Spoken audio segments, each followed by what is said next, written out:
Ahojte všetci, krásny a slnečný letný deň vám prajem každému. Veľmi krásne sa vám chcem poďakovať za to, že ste ma posunuli až tak vysoko, že sme tu na 4000 v mojom kanáli. Tak som vám extrémne vďačný za to a ak sa vám aj toto video bude páčiť, samozrejme nezabudnite za sebou zanechať jeden like, ani jeden odber, ako ani ten zvonček, ktorý dole vidíte a stále budete ako medzi prvými, ktorí uvidíte, ktoré sú moje nové videá. Vážení, dnes budeme vyrábať lapovaciu dosku, obťahovaciu dosku na nože, ktoré každému jednému vysvetľujem, že bolo by lepšie udržiavať svoje nože, nech sú ostré ešte na doskách, vlastne na koži, keď majú doma starý, ale ozaj kožený opasok, nie syntetickú kožu, ale ozaj kožu. Kvôli tomu, lebo niektoré ocielky, ktoré vlastne sú tu napríklad predo mnou, alebo ocielky, ktoré si kúpite, dajme tomu v XXX alebo v Möbelixe alebo cez čínske obchody, kde sú vlastne tie zrnitosti a tie drážky, keď vám tak viem vysvetliť, že drážky veľmi drsné, tak ten nož možno vám vydrží byť ostrým asi 1 týždeň, keď po použití budete používať tieto diamantové ocielky, už len kvôli tomu, lebo keď nož ešte má svoju hranu krásnu, ktoré vám brúsič nabrúsil a fakt, že tam to ešte sa nachádza, netreba zanedbávať nikdy to ostrie, kým ešte to krásne reže a ihla není prehodená na druhú stranu. Keď použijete túto ocielku, si predstavte svoj nož, keď budete obťahovať cez ocielku nož, tak máme určite nejaký nož pri sebe, samozrejme. Tomuto už bude jedno, lebo už je tupý ako fras, ale keď budete obťahovať cez takú drsnú ocielku svoje nože, môže sa stať, že tá ihla sa vám automaticky objaví a prehodí sa na druhú stranu, čo nikto z nás nechce. Ale dnes budeme robiť niečo, čo vlastne vám udržiava ešte lepšie vaše nože, tvoje nože. Kvôli tomu, lebo koža je stále jemnejšia a koža stále vie len krásne udržiavať vašu ostrosť a kým je ostrý nôž, tak koža je najlepšia a ideálna vec na to, aby sme svoje nože udržiavali. Pozor, nesyntetická, ale originálna koža.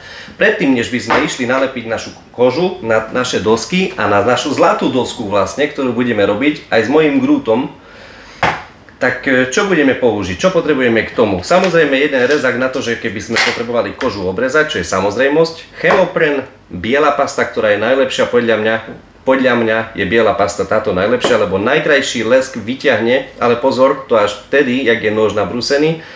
Potom naimpregnujeme našu kožu predtým, než by sme ju odskúšali a toto použijeme, tento zlatý sprej na drevo, lebo je tento sprej aj na drevo, aj na plast, aj na kov, aj na sklo, na všetko. Ukážem vám, je to od značky Maston Gold, ja som si ho kúpil v Hornbachu, stál nejaký možno 5 eur, alebo 4, neviem. A samozrejme valček, na to, aby sme krásne mohli lepiť všade, aby zbytočne nekupujete tuby, ktoré sú vlastne takto na vytlačanie, lebo tie tuby, keď nalepíte na vlastne kožu, tak sa môže stať, že keď extrémne prilepíte a budete udržiavať kožu, tak sa môže stať to, že sa vám všade potom bude odlepovať. Je to škaredé proste. Je to stále lepšie s týmto a s valčekom si krásne viete obísť. Poďme na to.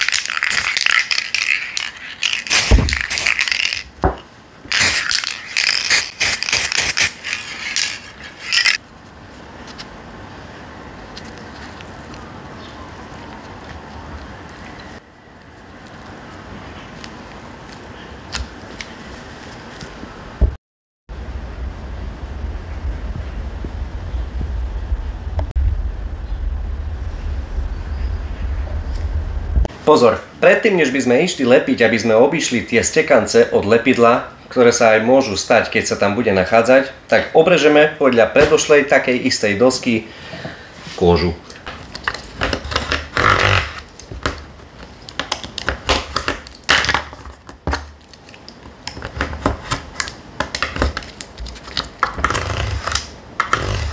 Ideme ďalej.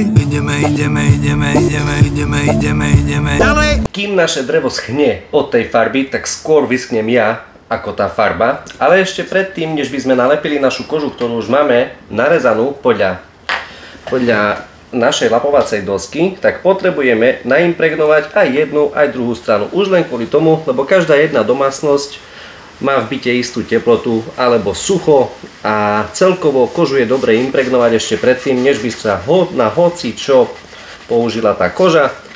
Toto som si kúpil v Humaniku, to je na obuv, či na syntetickú alebo na klasickú normálnu pravú kožu.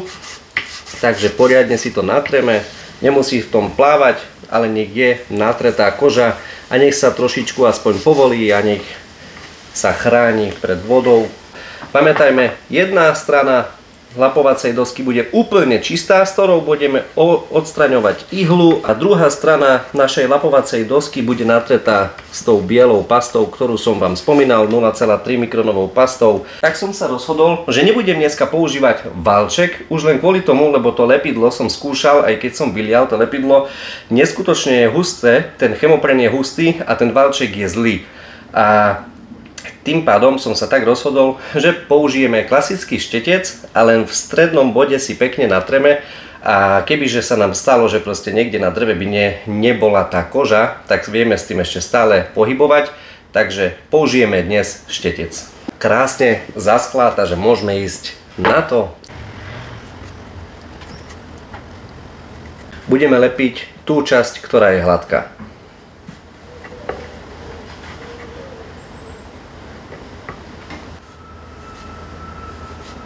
Samozrejme, nemusíte už ani rezať, jak ja som teraz rezal, keď si pekne dáte na mieru narezať podľa tých takých doskách, ktoré budete vy mať doma.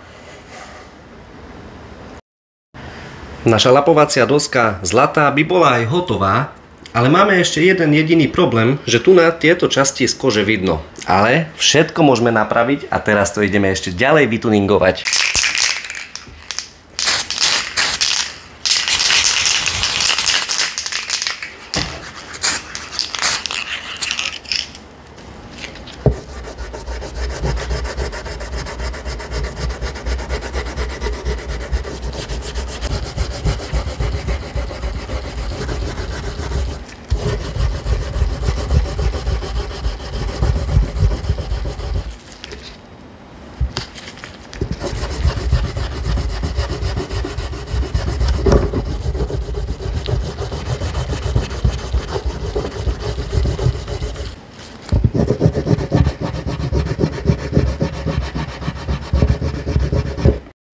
Tak vážení, naša doska krásna je hotová, bez chybičiek, krásne všade je nalepené všetko tak, ako má byť, nič nevyčnieva. Jedna strana čistá a druhá strana s pastou. A ideme na to, ako používať takéto lapovacie dosky.